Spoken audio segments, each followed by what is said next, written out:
Hello, American literature students. Recording another set of lecture notes or a screencast for you. By the time you're reading this, I should be in Montana, and hopefully all is going well. But I'm putting this together before we leave in the morning, and I wanted to just touch base on a few things related to J. Hector Saint Jean de Crevecour, whose work "Letters from an American Farmer" we have on tap for tonight. And you'll note that his biography is quite complicated. Pay close attention to that on page 604 in your text. He illustrates this sort of indeterminacy about the identity of our country at this point in time, because he's bridging this period where we're in this English period and where we're transferring into this American period, and he's caught up right into that turmoil. And we'll see a little bit of this next week when I come back and we look at Washington Irving and we talk about what it's like to have been, English one day and American the next. But Letters from an American Farmer is definitely a piece that has a point of view that illustrates Crevecour's sort of global background, where he had come from England, and then he had gone to Canada and was involved in the defense of Quebec, and then he goes back to London when things start heating up in the American Revolution. And it's while he's in London that he publishes these letters, and as your introduction tells you, he suppressed some of the things that were less sympathetic about the American sort of revolution, and he was more of a Tory. He was more for the right of the king and of the power, but he wanted to sell his letters, and he was able to get these published as sort of a viewpoint from a farmer from this far off country. So why do we read this? I think the first question we have to ask, I have a set of lecture notes up here. First thing we would ask ourselves is, what is his purpose and audience in his writing? And I think I've answered some of that, and hopefully in your discussion forum you will have addressed this as well. But his purpose is to what? Promote America somehow, promote himself, be a witness to history. He seems to want to say something about social structures and class in his adopted country and in his home countries. We could have a long conversation about what the purpose is for this and who his audience is. I think his audience is really people mostly in Europe who want to hear about America, but it could also be Americans who were inspired by his sort of outsider perspective on what we have going on here. So a couple of features that you'll see in this essay, I'll just go through these very quickly, and then I'll try and sort of point to some passages. Notice that a main emphasis of his writing is that class is eclipsed in America. That's his main contribution to his attitude. What is an American? An American is not like a European. It's some sort of whole new kind of person. It's brought together by environment, by abandonment of class, so he says, by this experiment in this new world, by this blank slate, by this fresh start, so to speak. And then don't forget that this should have been the first thing that you notice, is this melting pot metaphor is alive and well in de Crevecour. He's in some ways the person who originates that idea. So we have a lot of different types of people coming to the Americas and melding together into one new type of person that is this American. This leads to our unique character. A lot of discussion about the environment and its influence on America.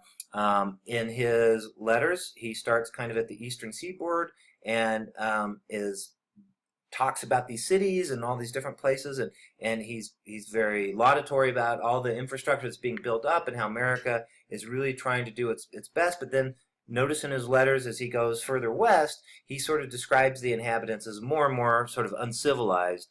And try to imagine this from the standpoint of his audience, that this is all really recent history. The settlement of the country that he's writing about is still many parts of it unexplored, still not totally mapped, still not even living in the entire continent. So that's what he is really focusing on.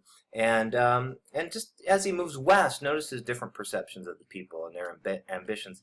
He worries that some of the things we saw in Franklin and some of the things that he really lauds as a farmer, hard work, industriousness, being a self-made person, He feels that as you go west and you can just live off the land and hunting and there's so much food that you can just almost peel it, pull it down from the sky. He thinks that that makes people kind of lazy, and he worries about that element that may be seen in America's western frontier. He has some commentary throughout the letters about the decline of religion in this country, and then, of course, we have some pointed commentary about slavery, which will lead up to our discussion on Thursday of Equiano and Wheatley. His description of Charlestown is very biting. He says there's a lot of money here, but he is honest about how that money is won off the backs of slaves. And then the last scene of the slave being punished in the cage is just one of those horrific things that is really a part, unfortunately, of American literature, that we bear witness to some of these atrocities of slavery. So quickly here, just a couple of passages that if we were in class, I would really focus in on. The first one comes from letter 3 on page 605 in your book, What is an American? And I think that he appeals right away to this notion of national pride. Listen to this language. An American, he must greatly rejoice that he lived in a time to see this fair country discovered and settled. He must necessarily feel a share of national pride to see what's going on here. They brought along with them their national genius, to which they principally owe what liberty they enjoy. So from Europe and from England primarily, we brought this national genius, he says, which they principally owe what liberty they enjoy and what substance they possess. Here he sees the industry of his native country displayed in a new manner. So an Englishman or a Frenchman can come here and see what we learned in Europe being applied in a new way. The traces in their works and embryos of all their arts, sciences, and ingenuity which flourish in Europe. Here he beholds fair cities, substantial villages, extensive fields, immense country filled with decent houses, good roads, orchards, meadows, and bridges, where 100 years ago all was wild. Isn't that amazing to think of? Woolly and uncultivated. Of course, not totally true. There were people living here. There was a civilization that we've discussed previously. What a train of pleasing ideas this fair spectacle must suggest. It is a prospect which must inspire a good citizen with the most heartfelt of pleasure. And then he has this very pointed argument about class. He says, it is not composed in America, it's not as composed as in Europe of great lords who possess everything and of a herd of people who have nothing. Here are no aristocratical families, no courts, no kings, no bishops, no ecclesiastical dominion, no invisible power giving to a few, very visible one, no great manufacturers employing thousands, no great refinements of luxury. The rich and the poor are not so far removed from each other as they are in Europe. They're all farmers here is what he's saying. We all come, kind of our founding principle is that we all come and we begin sort of equal, and then if you eclipse your neighbors or you're more successful, it's through your own hard work. It's not because of the name that you were born with.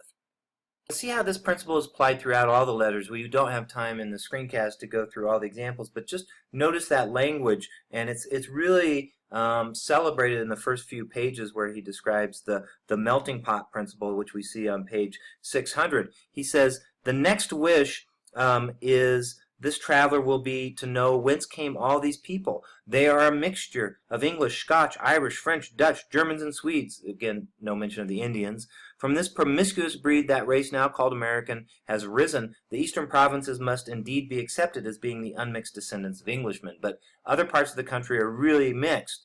There never was a people, situated as they are, with so many ungrateful a soil, have done more in such a short amount of time.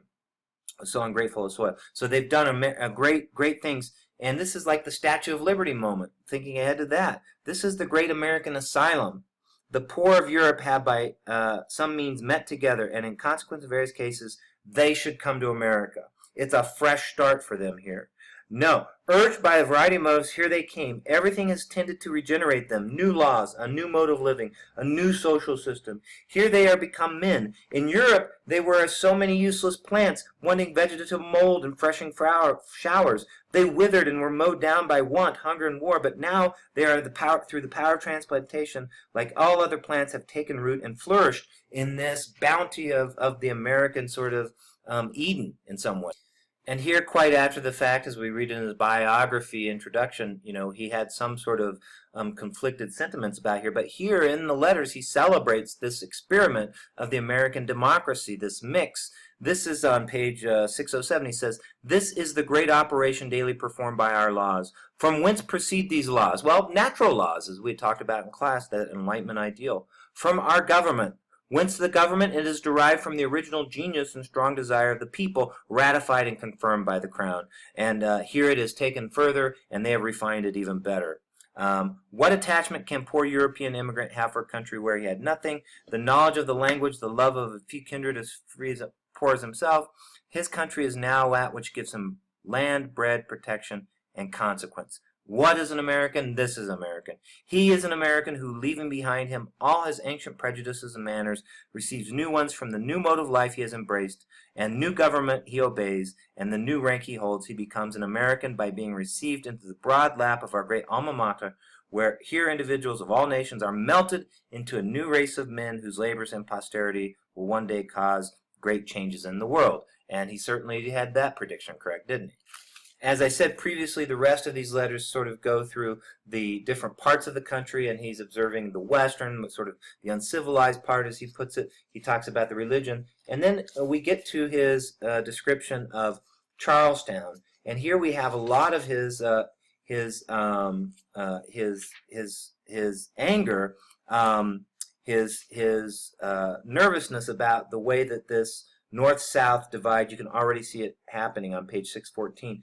Carolina produces commodities more valuable perhaps than gold because they are gained by greater industry. It exhibits also on our northern stage a display of riches, luxury, inferior indeed to the former, but far superior to what are to be seen in our northern towns. So there's a richness in the South that he sees, an opulence, and he's going to start by the end of this letter, letter 9, to point out that how are these riches won. He really goes in a lot of detail about how rich Charleston has become, and then he describes at the end, while all is joy, this is on 615 to 616, while all is joy, festivity, and happiness in Charlestown, would you imagine the scenes of misery overspread in the country? Their ears by habit have become deaf, their hearts are hardened in this southern part of the country. They neither see, hear, nor feel the woes of their poor slaves, from whose painful labors all their wealth proceeds. Here the horrors of slavery, the hardship of incessant toils, are unseen, and no one thinks with compassion of those showers of sweat and tears which from the bodies of Africans daily drop and moisten the ground they till, the cracks of the whip urging these miserable beings to excessive labor. And he goes on and on here to really criticize the slavery, the branding like candle, the dehumanization, and he critiques this sort of corruption of what otherwise is the great things he describes in the earlier letters, this free enterprise, this freedom that he sees in America, this great promise. This is really brought to a point at the end of that letter where he rails against this corruption as he sees it of natural law. This is on page 617. And he says, is there no superintending power who conducts the moral operations of the world as well as the physical? The same sublime hand which guides the planets around the sun with so much exactness, which preserves the arrangement of the whole with such exalted wisdom and paternal care, and prevents the vast system from falling into confusion, doth it abandon mankind to all the errors, follies, and miseries which their most frantic rage and their most dangerous vices and passions can produce? It reminds me of that call out that Equiano has in his passage about the nominal Christians. Here, de Crevecour really is talking about human nature. If, from this general review of human nature, we describe the examination of what is called civilized society, there the combination of every natural and artificial want makes us pay very dear for what little share of political ferocity we enjoy. The fact that we are failing so much to recognize what slavery is in the light of this enlightened viewpoint and all the potential in this country makes this all the more depressing. And here he describes this scene where the slave is being punished and he's kept in this cage and the birds are pecking away at his eyes, and all he wants to do is basically be killed so that he can end his suffering.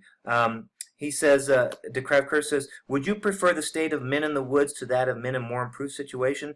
Evil preponderates in both. In the first they often eat each other for want of food, and in the other they often starve each other for want of room. The following scene I will relate. It illustrates this perfectly, and he says, had I a ball in my gun, I certainly would have ended this man's misery.